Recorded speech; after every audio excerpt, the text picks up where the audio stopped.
Gentlemen, and welcome back into another edition of Keytime Sports. Please like, comment, share, subscribe. Keytime Sports right here on YouTube, Key City Sports on Instagram, and the Key on Millions.co.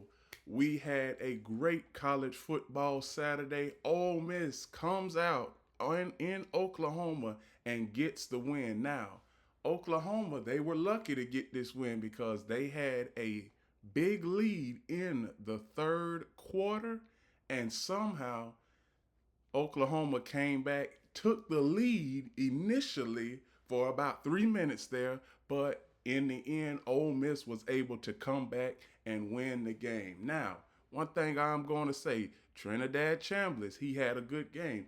24-44, 315 yards, one touchdown, zero interceptions. John Mateer, 17 of 31, 223 yards, one touchdown, zero interceptions. The rushing attack for both teams was about the same, 116 for the Ole Miss Rebels, 136 for the Oklahoma Sooners. Receiving, they had a good day, both sides of the ball, Oklahoma and Ole Miss. But now I want to get to the defense. The defense in this game was very, very poor when it comes to Oklahoma. Now, Oklahoma, they had their chance to win this game, and as you can see, third down efficiency in this game was 9 of 21 for the Ole Miss Rebels. For Oklahoma, 4 of 14 on third down. I always say when you have a team that is 4 of 14 or under 50% efficiency, this is not going to go well for the team that is trying to win.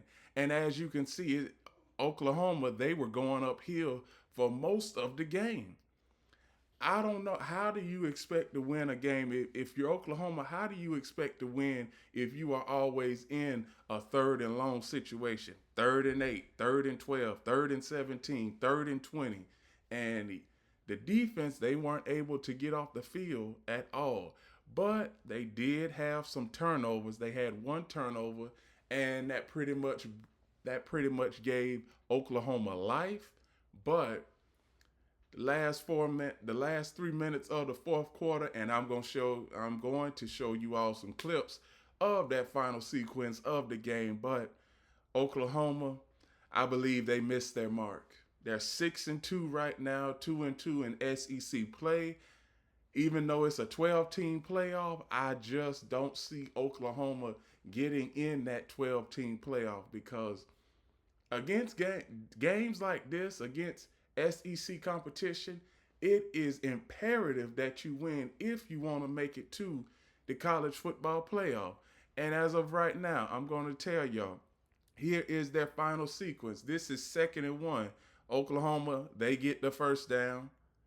But John Mateer, on some of these passes, he was not great at all. He wasn't. Now here's another pass right here. Couple plays later, he starts to run. This was a pass play, a design pass play, but it turned into a run play since the Ole Miss defense took his number one wide receiver away. This was a pass play, 4th and 5.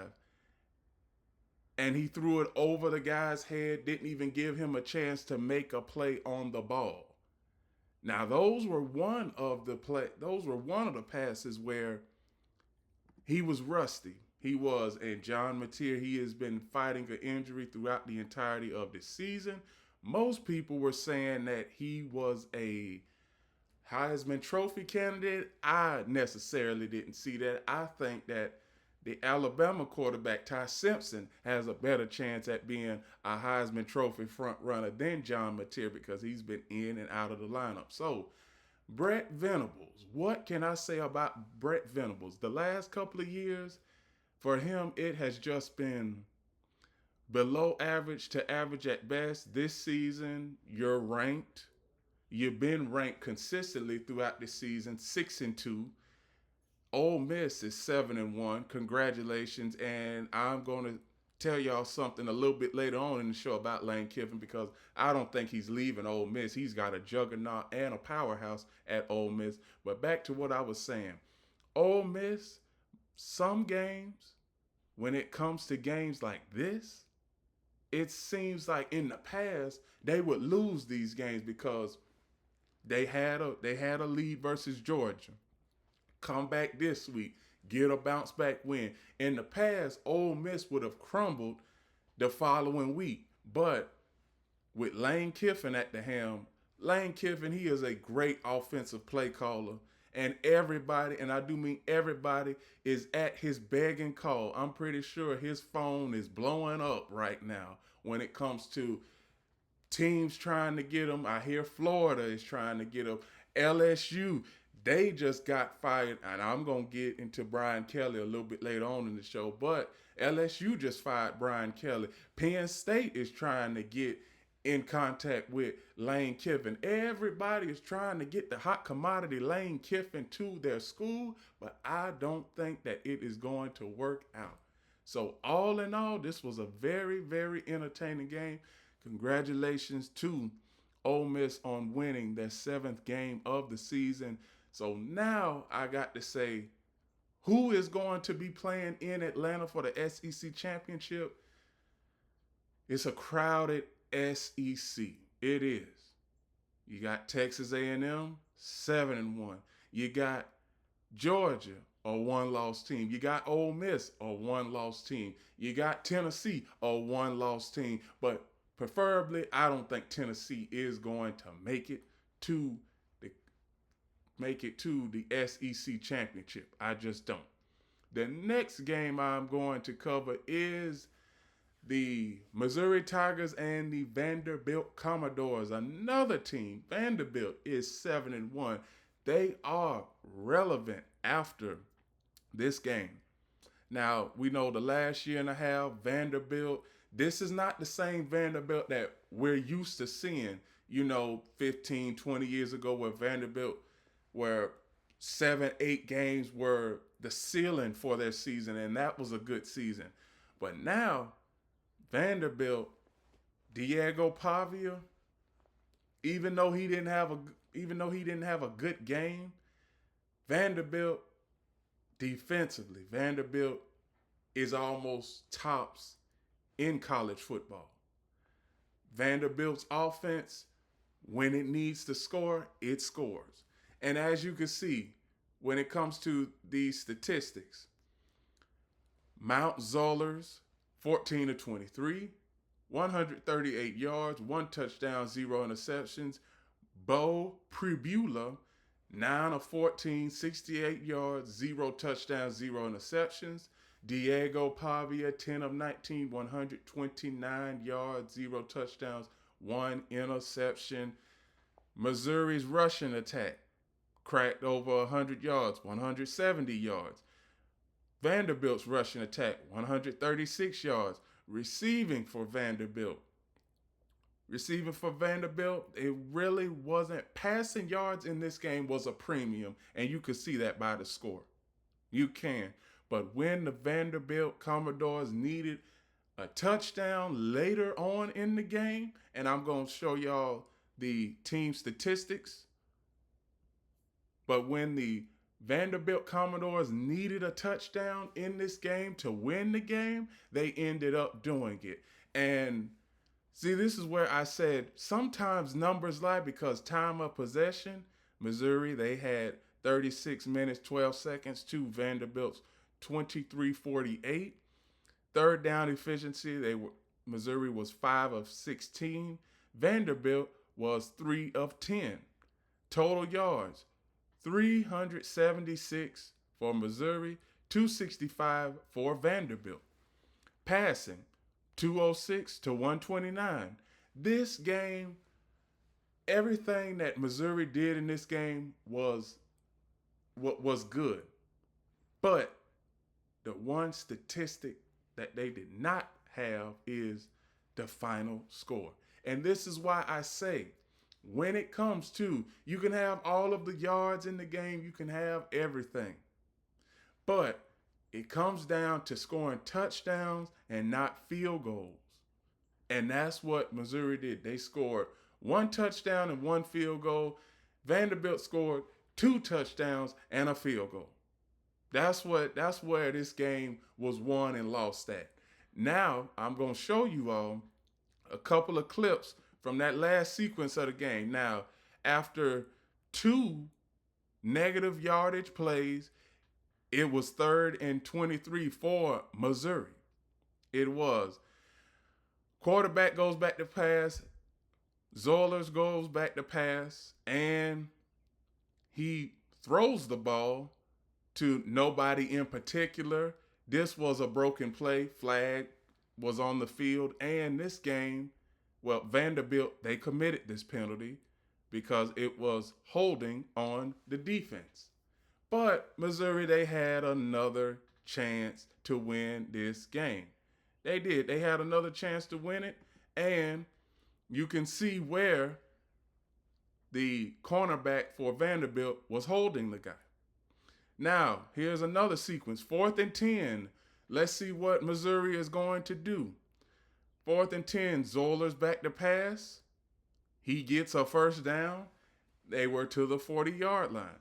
Under 20 seconds left. Zellers back to pass. Throws it into the ground. Now, see, this is why I say Missouri's offensive line is terrible. It has been terrible. I don't even know. Well, I do know how they got to 6-1 because they were playing Group of 5 schools and they weren't playing any tough SEC competition. And also, when it comes to Missouri, I don't see Missouri making it to the college football playoff. And as you can see there, it was an intentional grounding. But this last play right here, 3rd and 17, I was surprised that everybody that Missouri gave, that Vanderbilt gave Missouri a chance, even though that the receiver caught it at the 1, he didn't score. So Vanderbilt, they dodged a bullet in a defensive struggle. Now, one thing I can say about this game is Vanderbilt is becoming a powerhouse. I can say that because in the last 45 years, we've never seen Vanderbilt like this. Never seen Vanderbilt like this to have only one loss this deep into a season. And also, Vanderbilt, they are bowl eligible, but they also have a chance at making the college football playoff. Now, do they do that? I'm not sure if they do. Next week, next Tuesday, we have our very first playoff committee that gives us the rankings for the college football playoff. Now, I expect to see Vanderbilt somewhere in the 12-team playoff, but I don't think they are going to be in that top 4 slot like everybody is thinking that they are going to be. It's a lot of teams that are more equipped than Vanderbilt. You have Alabama, you have Georgia, I just said earlier in the show, you have Ole Miss, and plus you also have Ohio State. Now, with Ohio State, a lot of people are saying that as far as their schedule, they haven't played anybody. But one thing that they have done is Texas, earlier in the season, they played a ranked opponent, and that was Texas. And we know how that game ended. So there's so much happening in college football. So everybody, every fan base I know is on pins and needles coming into this week and going into next week.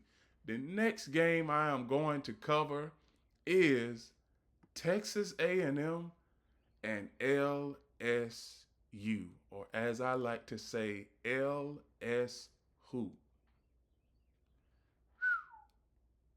This was a beatdown. This was a beatdown because Texas A&M, they couldn't do nothing in the first half. They couldn't. And Marcel Reed, 12 of 21, 202 yards, 2 touchdowns, 2 interceptions. Garrett Nussmeier, 22 of 35, 168 yards, 1 touchdown, 0 interceptions. Here is Texas A&M's rushing attack. They had over 200 yards rushing, and LSU only had 60. Only had 60. And when we get to third down defense, LSU's third down defense was god awful in this game. And you see, that's why I was saying earlier in the season, where everybody was saying after week 3, LSU's got a good defense. I said, I'm like, we are going to see when they play teams like Texas A&M, Ole Miss, and Georgia, and Alabama. We will see that. And we see where the bottom has fell out of the barrel when it comes to their defense, because Saturday night, 7 of 10 for the Texas Longhorns on third down. Third down efficiency for the LSU Tigers, they were 2 of 3. Fourth down, 1 of 2. And Texas A&M, they did not even attempt a fourth down play. And as you can see, this game, even by the score, is lopsided. But when you get to the total yards, 426 for Texas A&M to 278 for LSU, you see the penalties. Penalties wasn't a big factor in this game because the game was a blowout. Penalties, 6 of 65, 65 penalty yards for Texas A&M, 27 penalty yards for LSU. Now, where the momentum shifted in this game was on this play. 4th and 14, this was pretty much a 3 and out. This was early start of the second quarter. LSU punting the ball back to Texas A&M, and this was on the kickoff, and this is where I said that this game is pretty much in Texas A&M's favor. Do you see all of these missed tackles? And by the time he got to the 50, I said that he is going to the end zone. And you can see where LSU's kick coverage team, you could see Brian Kelly, he was dejected. The defense was dejected. Offense was dejected. Everybody, you see the punter dejected. Coaching staff dejected. You see, when it comes to the offense, 3rd and 4, they were able to get that. But before this game got way out of control, LSU had a chance to score. LSU really had a chance to score. And you can see where also Texas A&M, they get the ball back. And when they scored right here, I said this game is pretty much firmly intact with the Texas A&M Aggies. Because everybody, and I do mean everybody, LSU's crowd was sold out. LSU's crowd was sold out, and good play by Marcel Reed. Good play. Texas A&M, I would have to say Texas A&M, this win for Texas A&M is a legitimate win. And as you can see right here, here's another offensive return. Well, punt return to the 35. And after this drive right here, I pretty much just said it, pretty much just packed it up. And as you can see, look at that, second half yards. Texas A&M had quadruple the yardage that LSU had. Second half total yards, 114 for Texas A&M and only 14 for LSU. And you can see where the defense, they pretty much just packed it in. Offensively, Garrett Nussmeier, he is a decent quarterback. He just don't have the right resources. And Brian Kelly, he did not give LSU the right kind of resources. And here is the touchdown, and this is where the game was pretty much over with. So I'm going to go back to the final statistics of this game, and I'm going to go to what Brian Kelly did all throughout that game.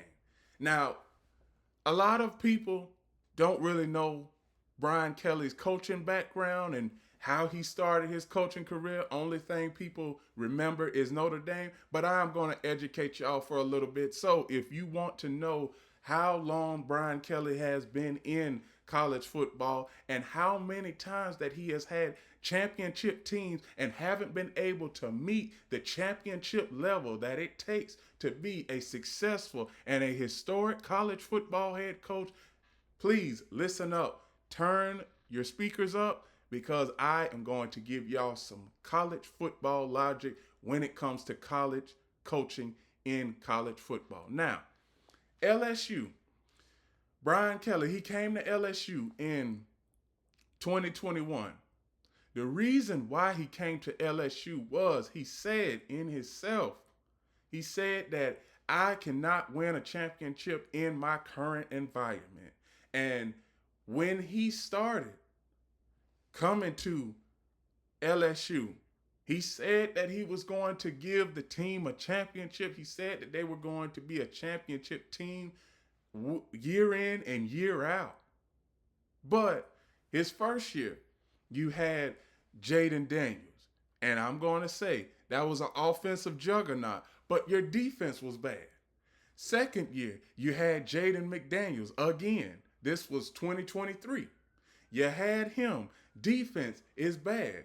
Now we get to the point where after the second season, we're looking at you like you can't win the first game of the season. And it took 5 years this season, the first game of this season, he finally won the opening day of the season, the first game of the season. But for the last 3 to 4 years, it's been you can book it and guarantee it that the LSU Tigers are going to start 0-1. And then when it comes to the players, reportedly from what I've heard, most of the players they didn't really mess with Brian Kelly. They really didn't. You know how most coaches nowadays, they have cohesiveness on and off the field with their players when it comes to offensive linemen, quarterback play, wide receivers, defensive backs. You know how some of the players, they say, "Hey, coach, how you doing?" But with Brian Kelly, it seems like every time Brian Kelly, when things go south with him, he always has a mad look on his face. And there was a lot of times throughout the game on Saturday where he's pretty much cussing out his entire coaching staff. Defensive line coach, I seen him. He used a lot of expletives on national TV and the camera was zoomed in. I am not going to repeat those words, but for lack of a better term, he was saying to the defensive line coach, the defensive coordinator, the offensive coordinator, "What are we doing? What are we running?" He said that 8 times in the game. He said that 8 times in the game. And Brian Kelly, he did not fit the bill at LSU. I said it. Now, when he was hired, I was in college, and I really didn't like the move because his coaching stint, and I'm going to show y'all his coaching career, actually. I'm going to show y'all his coaching career. Basically, reason why Brian Kelly got fired is because they fell out of the rankings. See, you see this? LSU is not ranked at all. And that was he was pretty much shown the door. But there's a lot of storylines that has happened in the last 24 to 36 hours that I need to cover when it comes to this LSU story. Now, Brian Kelly, when it comes to Brian Kelly, here is his coaching record. Central Michigan, 2004 through 2006. 2004, he was 4-7, had a bad record. Central Michigan, 2005, he was 6-5. Then you get to 2006, and he's starting to kind of make a name for himself. He's 9-4 at Central Michigan. Everybody is saying that he did a great job at Central Michigan in his final year. Then we get to Cincinnati. And when I was looking at him at Cincinnati, everybody was saying that Brian Kelly was a good coach. He knows how to get talent and everything. And he knows how to make those splash hires and get those splash players. So at Cincinnati, 2006, his first season, he was 1-0, only coached one game. Second season at Cincinnati, 07, 10-3. Third season at Cincinnati, he was 11-3. And then we get to 2009, Cincinnati, he went undefeated, 12-0. But he wasn't able to get to a bowl game at 12-0. So we are at 2009 already. Stay with me, America. We at 2009 already. And Brian Kelly, he is able to win games because we could just fast forward back to this. 2009. It's 2009. And Brian Kelly, he's 12-0. Everybody is saying that he is the hot commodity and he knows how to build a program. But that was 2009. Then we get to Notre Dame from his time from 2010 to 2021. Then you see where 8-5, he won the Sun Belt Bowl his first season. Second year with Notre Dame, he was 8-5 again, lost the Champ Sports Bowl. Third season, he went to the national championship in third season with Notre Dame, and he lost to Alabama. Fourth season with Notre Dame, he was 9-4. Now we getting to that point where he's starting to be average. He was 9-4, won the Pinstripe Bowl. Now we get to the fifth season with Notre Dame. He's 8-5, won the Music City Bowl. Sixth season with Notre Dame, 10-3, lost the Fiesta Bowl. 2016, 4-8, and did not make it to the bowl game. Wasn't bowl eligible at all. And then 2017, 10-3, won the Citrus Bowl. 2018 with Notre Dame, lost the Cotton Bowl. 2019, won Camping World Bowl. 2020, he was 10-2 in 2020. Lost the Rose Bowl. 2021, 11-1. And then this is where we get to the current phase of his coaching career. He was 11-1 in 2021. And a lot of coaches would have stayed put at their current school. But Brian Kelly said that he wanted to go somewhere where he could win championships. Now, the first season with LSU, he was 10-4. He was able to win the SEC West. He beat Nick Saban, which hadn't been done in a long time till that point. So the honeymoon phase was 2022 when it came to LSU. That was the honeymoon phase. Now we get to 2023. You're 10-3, another bowl game, the ReLaQuest Bowl. You win that one with Jaden Daniels. Then we get to last season where you're 9-4. You win the Texas Bowl. But we're getting to the point where it's like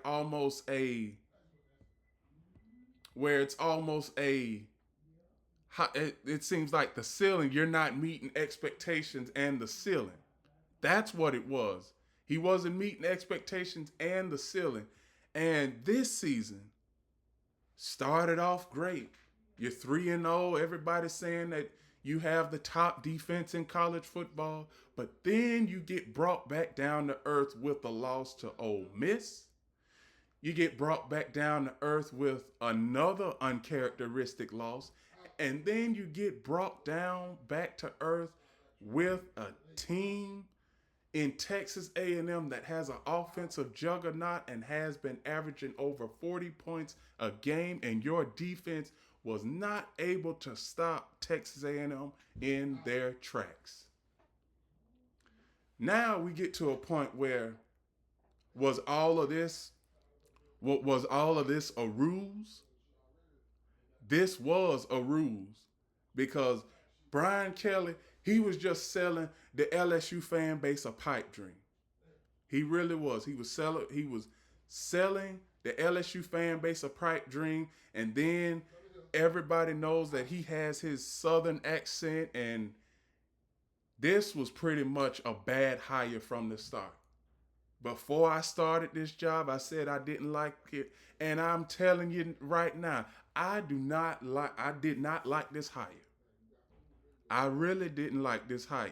Now, one thing I'm going to say, everybody is saying that Brian Kelly, there's another job out there for Brian Kelly, and I'm already hearing speculations that he may come to Florida. I think not. I am a huge Florida Gators fan. We do not need Brian Kelly in Gainesville. We won't. And if Brian Kelly does come to Gainesville, I will personally send a post to the Florida AD and say, do not hire this man. Do not. But now when we get to coaching prospects for the LSU job. So Brian Kelly is out at LSU.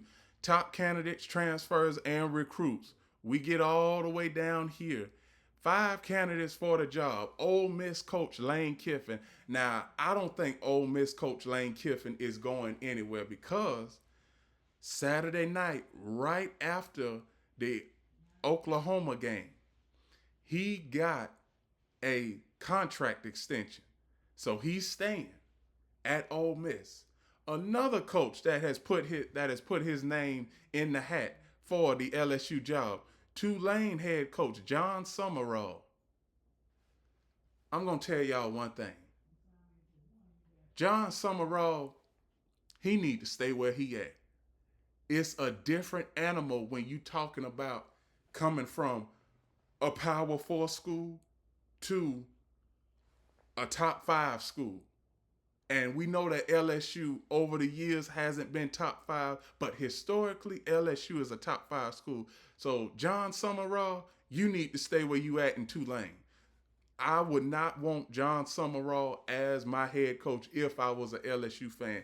And here's another head coach, Notre Dame's head coach, Marcus Freeman. Now, Marcus Freeman, he's doing a great job at Notre Dame. Now, he was the successor to Brian Kelly at Notre Dame, but I don't think Marcus Freeman is going to go anywhere. See, this is why I say LSU, they just saying whatever, trying to get any coach to coach LSU. Trying to get any coach to coach LSU. And here's this other guy. Here's Georgia Tech head coach Brett Key. Brett Key is doing good at Georgia Tech. I don't see any of these guys leaving their coaches. I don't think it. I don't think that Georgia Tech's coach Brett Key is leaving. Missouri head coach, maybe Eli Drinkowitz, he leaves Missouri, but I don't think that he is going to leave Missouri. And here are some other coaches that I've seen in the last few hours. Everybody is talking about Nick Saban. They don't put his name in the fold. I'm going to tell y'all something about Nick Saban. Nick Saban is not coming back to LSU because LSU, they've already won a championship with Nick Saban. They've already He's already accomplished all that he needs to accomplish with LSU. Here's another coach that LSU they put into the fold, Dan Lanning. Now, Dan Lanning, he is not leaving Oregon. He is not leaving Oregon. He's happy with Oregon. LSU, you really made a fool out of yourself. You really did. You made a fool out of yourself hiring Brian Kelly. And Brian Kelly facing, when it comes to selling the whole fan base a pipe dream. The first season, everybody was saying that, yes, this is the right coach. But by the time the third season came with LSU, it was nothing. It was nothing more to say than Brian Kelly is getting fired. And against non-ranked teams, non-ranked opponents, he was 5-11. 5-11. And that is not great for anybody that is trying to go to the college football playoff or become a championship team. So, LSU, good luck on the hire. Good luck on trying to find your next coach. Because, and I do mean everybody, I'm pretty sure y'all don't know how many college football jobs are going to be available at the end of the season. I've counted 35 head coaching college football positions around the country will be available. Brian Kelly, you're just the average coach to me, and you have not recovered when it comes to your coaching charisma and your coaching record. You haven't recovered since the national championship game back in 2013 when Alabama just wiped the floor with you. I mean, fried you. I can remember the score, 49-14. You thought that you had your players prepared then. You didn't have your players prepared then for a championship, and you don't have your players prepared for a championship now. You are an above average coach with a good record. That's all. You are an above average coach. And now, that is my final take when it comes to the LSU coaching carousel. And with that, those are my reactions to week 9 in college football of 2025. There are a lot of coaching jobs out here. Please like, comment, share Keytime Sports right here on YouTube, Key City Sports on Instagram, and the key on millions.co.